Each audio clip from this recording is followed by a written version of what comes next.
Breaking out. Breaking out. There's a bird. A particular starling born in a tree planted 87 years ago by my own hooves. Hatched 3 years ago to parents that had been forced to begin migration just a few weeks sooner than usual by the unseasonable cold snap I arranged. Saved from an untimely demise when, subtle manipulation across decades be damned, I caught a hungry cat mid-pounce with my magic and tossed it into the nearby pond. Above me, that bird chirps as it soars through the sunny afternoon sky. The afternoon's not too hot, or too cold, just right. Everything is just right. Well, the sun may be a bit on the warm side. I'm sensitive to that sort of thing these days. That's why I'm wearing this thin white cloak over my graying purple mane. Okay, gray mane with just the tiniest hints there was ever any purple there to begin with. For a mare pushing 170, I look pretty dang good, though. That's old even for a retired alicorn princess of Equestria. There have been times when I managed to survive longer, through a cocktail of drugs or dark magics, but they always take a toll. About an hour from now, when I die, I want my mind to be clear of their influence. It's been annoying to have to stay clean for so long, and every billion or so subjective years, I had to fight off the urge to give myself just a little boost. A few more years, and hit the slowly onrushing wall ahead of me. But I fought it off every time, and I'm about to reap the reward. Before I do, though, this former princess is going to grant one last audience. Granny Sparkle, guess where I am? Says a voice. A simple ventriloquism charm I taught the voice's owner makes the demand come at me from several directions at once. I look over at the edge of the clearing. The filly I'm waiting on might be smart, but right now, she doesn't realize that a little glowing lavender horn sticking out of a bush is something of a giveaway. I know that you're in that bush, Twilight. Come here. Her head pops out of the bush, shock written in her young, purple eyes. No way. I thought I did the charm perfectly. She hops out of the bush into the tall grass that's chest high on her, and trots over to me. I nuzzle her as she takes her familiar place against my side. You did it very well, but I have my ways. She stares up at me in wonder, gently pressing herself into me. Now, did you say the thing I told you to say to your daddy this morning? She nods, proud of herself for remembering. Not that I had ever expected my favorite great-great-granddaughter to forget my request. Uh-huh. I told him that if you counted in base 4, tomorrow is my 21st birthday.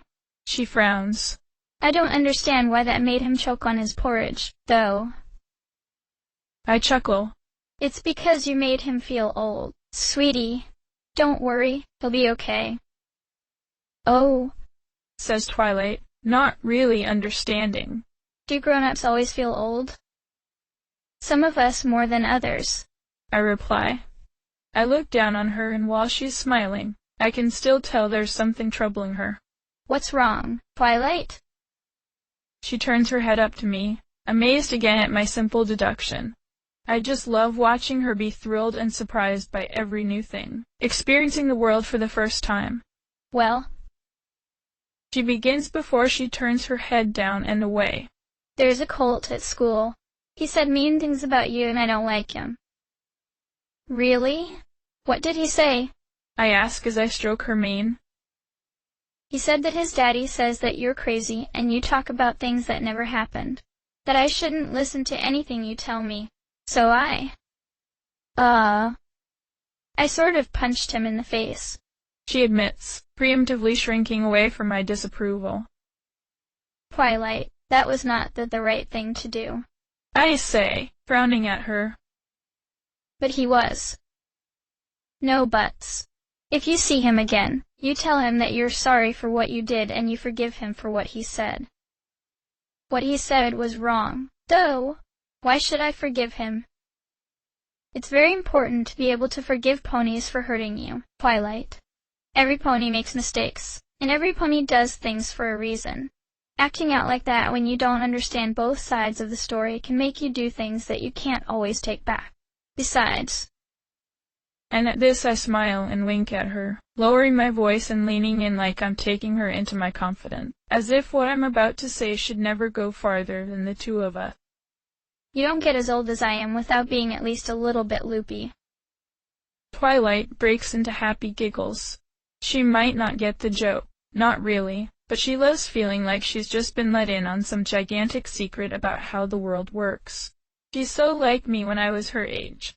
I should know. I spent quite a bit of effort making sure of it. Oh, I'm not saying I grew her in a laboratory or anything like that.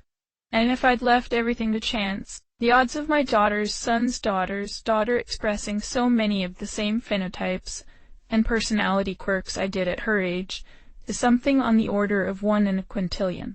But with a century and a half worth of variables to play with, and all the time I could possibly need to do so, a quintillion isn't that big. Push a ship off course here, so a certain frustrated noble pony's son will end up getting ambushed by a fiery mare and her pirate fleet.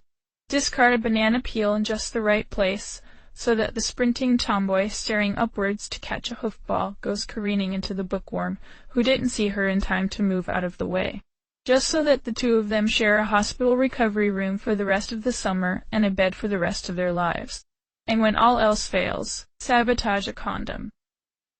If Celestia suspected anything when we showed up on opposite sides of the aisle at the marriage between her grandson and my great-granddaughter, she never let on. In fact, I'm pretty sure she still thinks the whole thing was her idea in the first place. Their union finally produced exactly what I had been waiting for this whole time. A filly, born 9 years ago, tomorrow, and first conceived of 100 trillion years before that. Give or take. Do you regret anything? The question rouses me from my thoughts. I almost drifted off too early there. That wouldn't do. Not when I'm this close to my goal already. What do you mean, Twilight? Stuff that you did when you couldn't forgive somebody. Stuff that you can't take back. I remember almost everything. For example, I remember exactly the moment I have to back up and jostle an ambassador from the Griffin Empire, so he spills a goblet of wine over the Diamond Dog emissary at a cocktail reception to derail an alliance that, 15 years down the line, would lead to an overconfident attempt to menace Equestria away from a particular shale quarry. The ensuing skirmish would leave Twilight's grandfather bleeding to death on the battlefield, so every loop I remember to back up right on cue. But I somehow forgot just how insightful young Twilight can be. Yes, there is something. Something I did when I was too young to know better, that I now wish I hadn't. I just want to shake my head at what an arrogant little brat I'd been back, when I'd only been in this time loop for a few million years. So sure I could do whatever I wanted, that consequences were things for other ponies, and I was too special to need to care. When I thought that the only thing that could get me through each loop was narrow-minded, unfair rage. Back when I was too young to understand.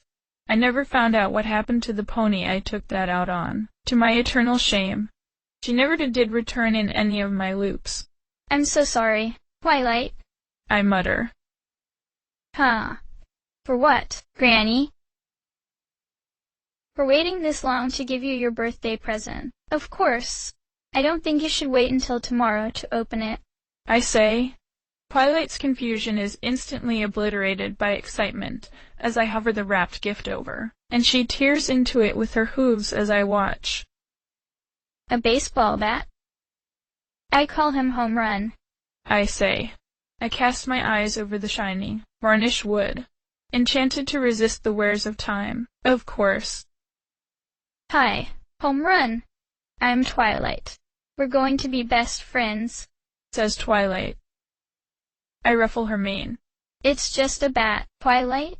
He was my bat when I was about your age, and I think he should be yours now. Maybe a dozen-plus years older isn't about your age by most definitions, but I tend to take a longer view. Wow. Thank you. Granny Sparkle, says Twilight.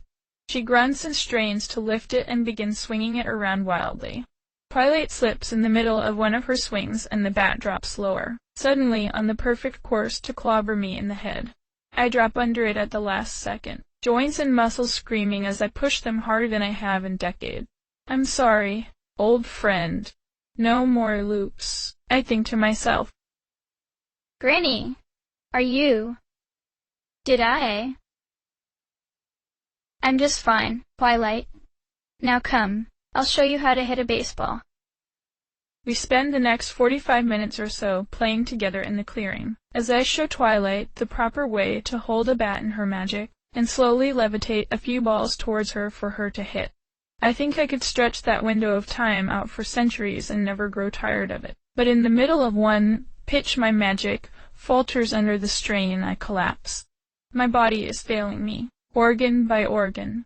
I've been hiding it for the last 3 days, but I can't put it off too much longer. Then again, I don't need to. Just 5 minutes more will do. Sparkle? Granny Sparkle? Asks Twilight's voice as I come to. Tiny hooves are shaking me as I force myself to smile up at her. It's fine, Twilight. Everything is finally going to be fine. I'm just so tired all of a sudden. Let's rest under that tree, just for a few minutes. Then I'll show you how to catch a fly ball. She helps me over to a spot in the shade where I collapse as gracefully as possible. My horn buzzes. It's coming now. Well, it's been coming since the moment I cast the time loop spell, and the moment that the other timelines Twilight and Star Swirl quarantined my knotted, dented timeline away from theirs. The universe has finally noticed what I've been doing. With every loop, the damage got that much worse. The quantum. Something has been decoupling from the bee. Well, I can't remember right now, as my memories start to grow fuzzy. But the thingy that's going to make time stop has been growing asymptotically closer to the moment I cast the spell in each subsequent loop.